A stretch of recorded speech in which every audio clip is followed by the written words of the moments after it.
आज का हमारा टॉपिक है दिस कीवर्ड।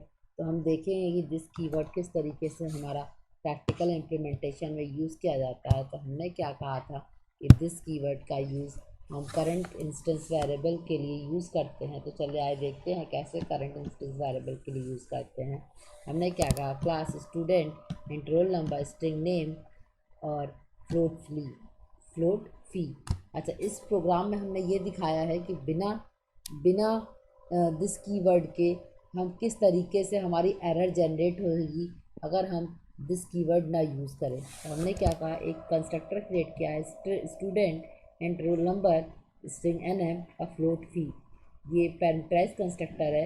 इसमें हमने क्या किया, रोल नंबर की वैल्यू रोल नंबर में इनपुट कराया है, एन एम की वैल्यू एन एम में इनपुट कराया और फी की वैल्यू फी में इनपुट कराया। जबकि हमें क्या करना था, जब हम पैरामीटर्स को इनिशियलाइज करते हैं, जब पैरामीटर्स को पास करते हैं, तो ओरिजिनल पैरामीटर्स में जब हम पास करते हैं तो हम उसको रिप्रेजेंटेशन करने के लिए हम यहाँ पर दिस का यूज़ करते थे। जैसे यूज़ करते दिस डॉट रोल नंबर, हमने नहीं यूज़ किया है। तो चलिए आइए देखेंगे किस तरीके का एरर जनरेट होता है। हमने वॉइड डिस्प्ले यूज़ किया, system dot out print L roll number name और फी। तो क्लास एग्जाम्पल या पब्लिक स्टैटिक वॉइड में फिर पैरामीटराइज कंस्ट्रक्टर का ऑब्जेक्ट क्रिएट किया, student OBJ equal to new student 101 Tina Singh और 50,000। और अब मेथड को कैसे कॉल करते हैं, object name dot method name, तो ओबीजे डॉट डिस्प्ले। ये क्या एरर जनरेट करेगा, यहाँ पर हमने जो ओरिजिनल वेरिएबल है उसी को इनपुट करा के उसी में वैल्यू पास कराई है, ये एरर जनरेट करेगा और सबकी वैल्यू ज़ीरो शो करेगा। तो चलिए आइए देखते हैं किस तरीके से ज़ीरो वैल्यू शो करेगा रोल नंबर नेम और फी की। हमने कहा सी एम डी और फिर हम डॉस विंडो पे आ गए। डॉस विंडो पे आए, हमने क्या कहा, सी डी डेस्कटॉप जावा सी एग्ज़ाम्पल डॉट जावा। फिर हमने क्या कहा, जावा एग्ज़ाम्पल। फिर हमने क्या कहा, roll number zero and name null और फी भी ज़ीरो। इस तरीके की वैल्यू क्या करता है, वो डिस्प्ले करता है। हमने क्या, अगर हम इसी प्रोग्राम को क्या करते, चलिए आइए देखते हैं इस प्रोग्राम को कैसे हम दिस कीवर्ड से विदाउट एरर कर सकते थे, कोई एरर जनरेट ना हो। तो हमने क्या कहा था, यहाँ पर student role number string name और फ्लोट फी में this dot roll number this dot name this dot फी। तो पूरा प्रोग्राम करेक्टली एग्जीक्यूट करेगा और जो हम पैरामीटर्स पास कराएंगे पैरामीटराइज कंस्ट्रक्टर में वही वैल्यू शो करेगा। तो हमने क्लास क्या लिखा, example one public static void में student OBJ equal to new student 101 Tina Singh 50,000 OBJ dot display. OBJ क्या है, ऑब्जेक्ट नेम है स्टूडेंट क्लास का, और डिफ़ॉल्ट कंस्ट्रक्टर को कॉल किया है हमने पैरामीटर पास करके OBJ object dot display. Display क्या है, मेथड का नाम है। चलिए ये किस तरीके की वैल्यू को डिस्प्ले करेगा, ये हमारी 101 टीना सिंह और 50,000 की वैल्यू शो करेगा। जावा सी एग्जाम्पल वन डॉट जावा, फिर जावा एग्जाम्पल वन क्या शो किया, रोल नंबर 101 नेम टीना सिंह और फी 50,000।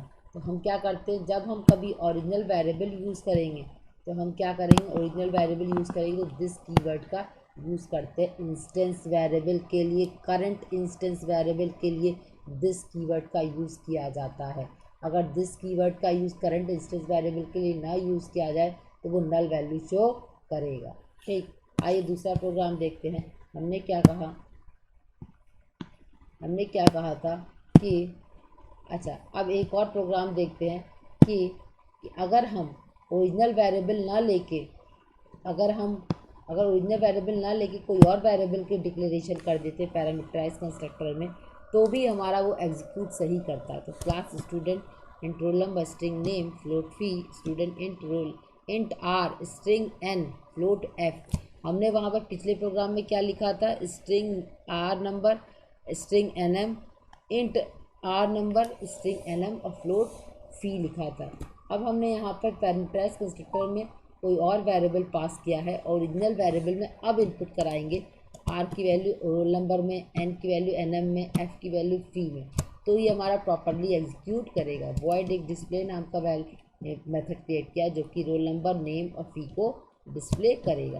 क्लास स्टूडेंट लिखा, क्लास स्टूडेंट फिर पब्लिक स्टैटिक वॉइड में स्टूडेंट ओबीजे ऑब्जेक्ट क्रिएट किया पैरामीटराइज कंस्ट्रक्टर के लिए equal to new student OBJ 101 Tina Singh 50,000। अच्छा, ये हमारा पैरामीटराइज कंस्ट्रक्टर कॉल हो रहा है। कंस्ट्रक्टर क्या होता है? कंस्ट्रक्टर जो होता है क्लास नेम और मेथड नेम सेम होता है, और हम इसी को क्या करते हैं, हम जब ऑब्जेक्ट क्रिएट करते हैं तो default constructor parameterize constructor automatically call हो जाता है। अच्छा, ऑब्जेक्ट नेम हमने डॉट मेथड नेम को लिखा, ठीक। तो अब क्या कहता है कि या फिर यहाँ पर ओरिजिनल वेरिएबल जब यूज़ करें तो यहाँ पर दिस कीवर्ड का यूज़ करें, और अगर दूसरा वेरिएबल लिया है तभी भी हमारा प्रोग्राम एग्जीक्यूट करेगा, मतलब दूसरा वेरिएबल ले या दिस कीवर्ड का यूज़ करें। जावा सी example2 डॉट जावा example2 क्या जीरो शो किया, आर नंबर 101 नेम टीना सिंह और फी 50,000। तो कहने का क्या मतलब है कि हम क्या करेंगे, हम यहाँ पर या फिर हम दूसरा पैरामीटर पास करें या फिर हम दिस कीवर्ड का यूज़ करें। ठीक, ये मैंने डिस्क्रिप्शन बॉक्स में प्रोग्राम दे रखा है, आप देखोगे तो इसे एग्जीक्यूट करा कर आपको पता चलेगा किस तरीके के प्रोग्राम एग्जीक्यूट करते हैं। ठीक, फिर एक और प्रोग्राम देख लेते हैं। हमने क्या कहा, example3 करंट क्लास मेथड के लिए भी हम दिस कीवर्ड का यूज़ करते हैं। हमने क्या कहा, class jam public static void show one एक मेथड लिखा, सिस्टम डॉट आउट प्रिंट करें हेलो शो वन। इसी मेथड को हमें कॉल करना है दूसरे मेथड में public void show two this dot method one. तो मेथड को हमने कॉल कर लिया। तो करंट मेथड को कॉल करने के लिए दिस मेथड का यूज़ करते हैं। सिस्टम डॉट आउट प्रिंट से फिर void hello show two display कराया। फिर हमने public class example3 public static void में इनमें क्लास के ऑब्जेक्ट क्रिएट किया exam OBJ equal to new exam OBJ dot show two. तो क्या करेगा, ये हेलो शो वन शो करेगा और हेलो शो टू शो करेगा। तो हमने क्या कहा, जावा सी example3 डॉट जावा example3 तो क्या शो किया, हेलो शो वन और हेलो शो टू। तो हमने ये देखा कि करंट इंस्टेंस वेरिएबल के लिए और करंट मेथड के लिए हम दिस कीवर्ड का यूज़ करते हैं। करंट मेथड की इंस्टेंस वेरिएबल के लिए क्या, दिस कीवर्ड, अगर ओरिजिनल वेरिएबल यूज़ किया है तो दिस डॉट वेरिएबल का नाम होगा इंस्टेंस वेरिएबल का नाम, और अगर दिस कीवर्ड अगर नहीं यूज़ करना है तो दूसरे वेरिएबल का यूज़ करके हम उसको डिक्लेयर करके इनपुट कराएंगे। आज के लिए बस इतना ही, धन्यवाद। आगे हम और देखेंगे करंट क्लास कंस्ट्रक्टर और करंट ऑब्जेक्ट देखेंगे। आज के लिए बस इतना ही, धन्यवाद।